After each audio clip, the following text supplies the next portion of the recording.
반갑습니다. 근거 없는 낭설이 아닌 세계적으로 인정받는 검증된 문헌과 객관적인 자료를 분석하여 녹내장 환자 여러분께 희망을 전해드리는 녹내장 희망정보 TV입니다. 저는 약 25년간의 바이오 의약품과 의료기기 개발을 주도해온 경험을 바탕으로 여러분께 정확하고 믿을 수 있는 정보를 전달하도록 최선을 다하겠습니다. 제목, 청색광이 녹내장에 영향을 미치는가? 안녕하세요. 오늘은 많은 분들이 궁금해하는 질문, 청색광이 녹내장을 일으키거나 악화시키는가? 를 논문 5편을 바탕으로 차분하게 정리해보겠습니다. 결론부터 말하면 현재 근거만으로 청색광이 녹내장을 직접 유발한다고 단정할 수는 없습니다. 하지만 망막신경절세포, 즉 녹내장에서 핵심적으로 손상되는 세포에 미토콘드리아 스트레스와 산화 스트레스를 일으켜 녹내장에 불리하게 작용할 가능성은 충분히 제기되고 있습니다. 오늘의 질문과 한 줄 결론. 오늘 영상의 핵심은 이 세 줄로 요약됩니다. 첫째, 직접 유발은 아직 단정할 수 없습니다. 둘째, 생물학적으로는 악화 가능성이 있습니다. 셋째, 사람을 대상으로 한 임상 근거는 아직 혼재되어 있습니다.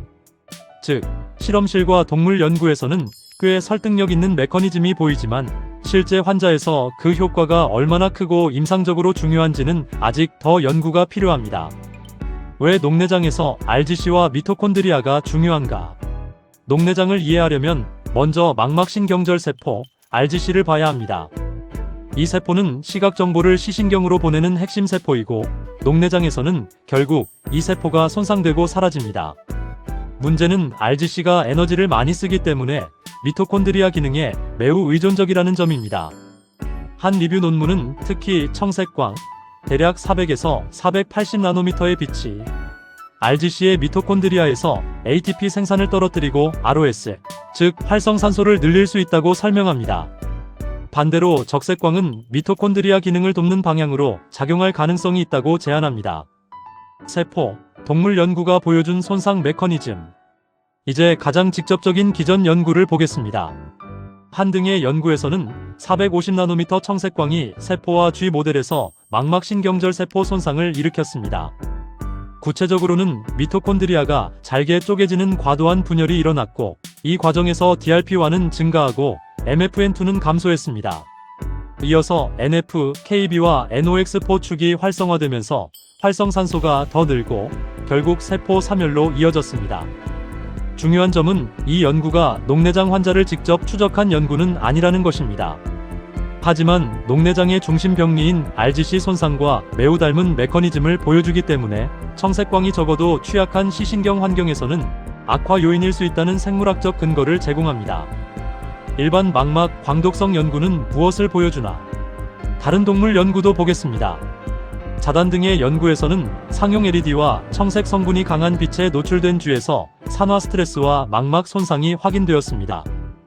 다만 이 연구에서 가장 큰 손상은 광수용체와 외핵층, 즉 ONL에서 나타났고 녹내장의 핵심 세포인 신경절세포층은 상대적으로 구조가 보존되었습니다.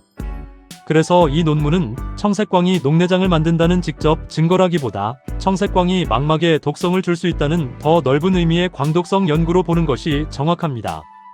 사람 대상 임상 연구 1. 청색광 차단 IOL과 시기능.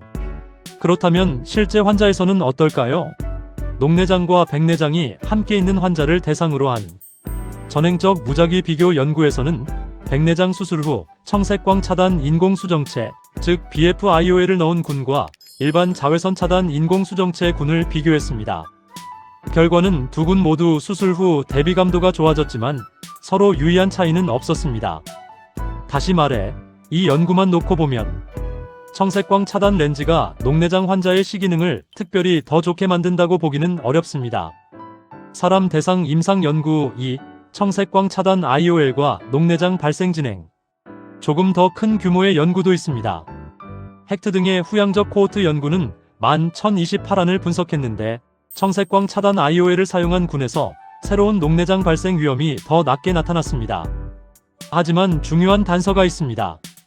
이미 녹내장이 있던 환자에서는 진행 억제 효과가 뚜렷하지 않았고 이 연구는 무작위 배정이 아니었으며 안압 데이터가 충분히 반영되지 않았고 특정 지역 환자에 한정된 한계도 있었습니다.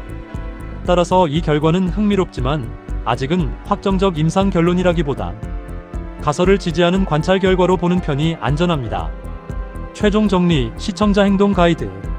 최종 정리하겠습니다. 청색광이 녹내장을 직접 만든다고 단정할 수는 없습니다. 하지만 청색광이 망막신경절 세포의 미토콘드리아 기능을 흔들고 활성산소를 늘리며 취약한 시신경 환경을 더 힘들게 만들 가능성은 충분히 있습니다. 즉, 현재까지의 가장 균형 잡힌 표현은 직접 원인은 아직 불확실하지만 악화 요인일 가능성은 있다입니다. 그래서 실천적으로는 과도한 공포보다는 현실적인 관리가 중요합니다.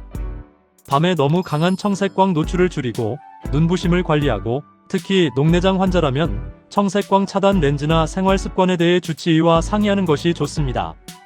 무엇보다 중요한 것은 여전히 정기적인 아납시아 시신경 검사입니다. 지금까지 최신 논문으로 본 녹내장의 진실, 녹내장 희망정보 TV이었습니다. 오늘 영상이 도움이 되셨다면 좋아요, 구독 감사합니다. 여러분의 관심과 격려가 영상 제작에 큰 힘이 됩니다.